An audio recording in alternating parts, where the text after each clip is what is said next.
What's going on YouTube? Ferocity here. I hope you guys are doing well. With the launch of XDefiant now set in stone and only a few weeks away, it's time to start really ramping up the hype. Start really getting excited for this game.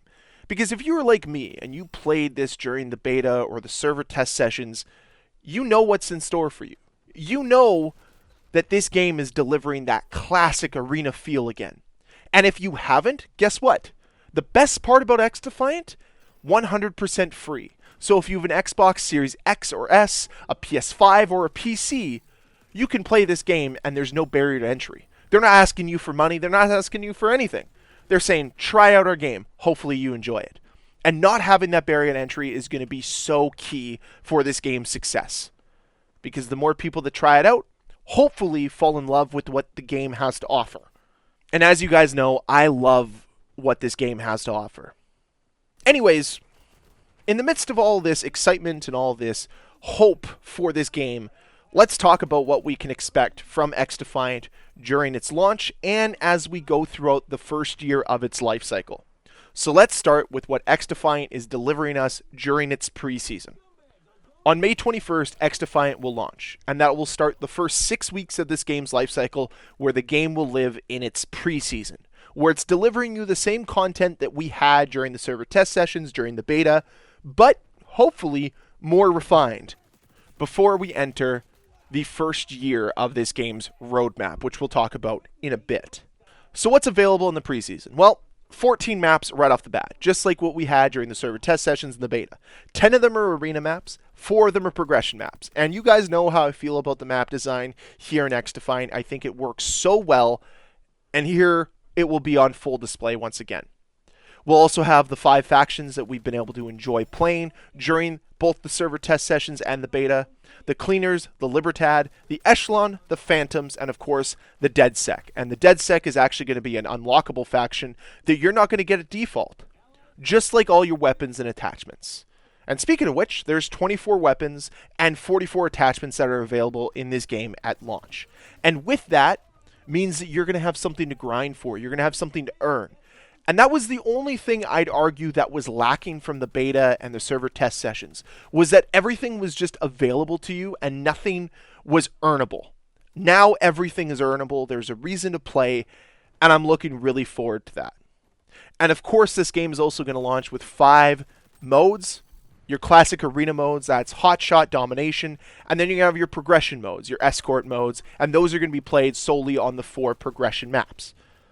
Lots of variety here, lots to change up.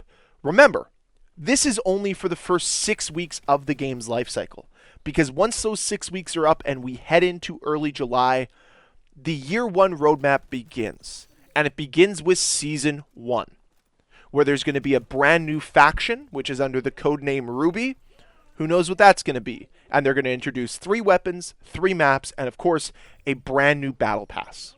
And this is going to happen every 3 months, in my opinion, because year 1 roadmap is sectioned off into 4 different seasons. And if you divide up a year by 4, you get every 3 months. Pretty simple math. So every 3 months, we're going to have new content coming to XDefiant.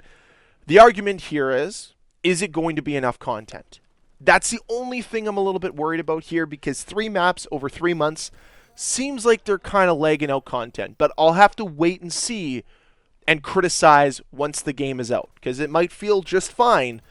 Again, we'll have to wait and see. So the same goes for every other season after Season 1. There's going to be a brand new faction, 3 weapons, 3 maps, and a brand new battle pass to grind through.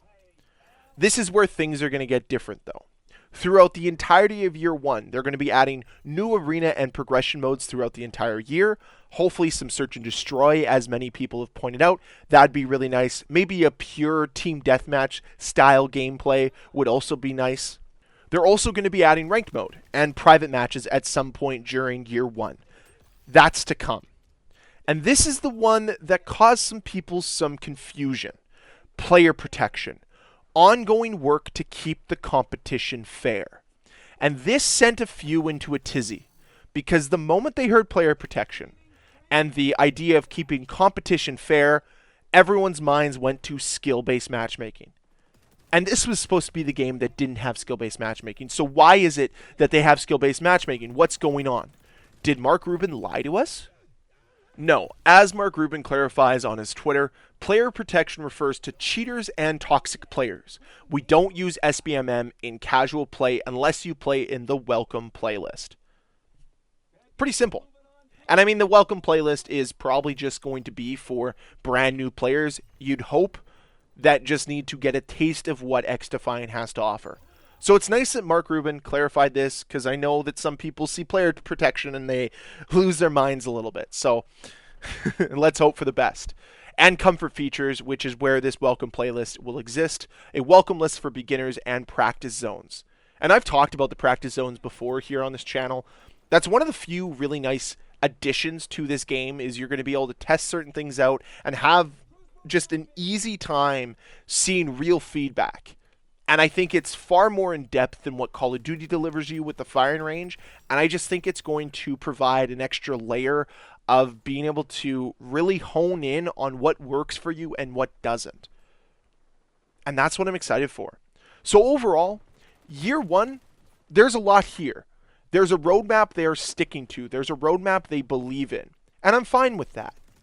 I'm just wondering if adding 12 maps over 12 months is enough content to keep this game feeling fresh throughout the entire year. Now, of course, adding new modes during the year will keep the game fresh. Adding ranked mode will be huge. Adding different challenges and different events, those will matter as well. So all these things will combine together to hopefully create the best experience possible.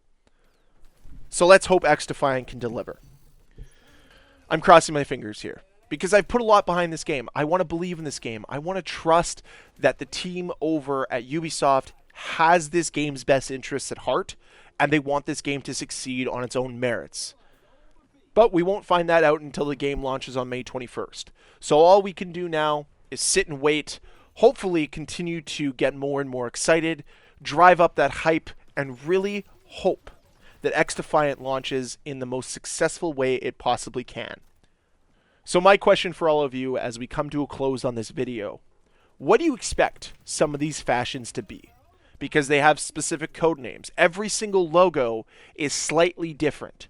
Why is that? What are they going to represent? Would love to hear your speculation down below in that comment section. And as always, guys, thank you so much for watching. Thank you so much for supporting. I love you all. And if you enjoyed this video, hit that like button. If you want to see more videos from me, hit that subscribe button. I'm going to keep covering XDefiant all year long. And I'll see you guys next time. Bye. The bad guys got all the zone. Coulda, woulda, shoulda. Whatever.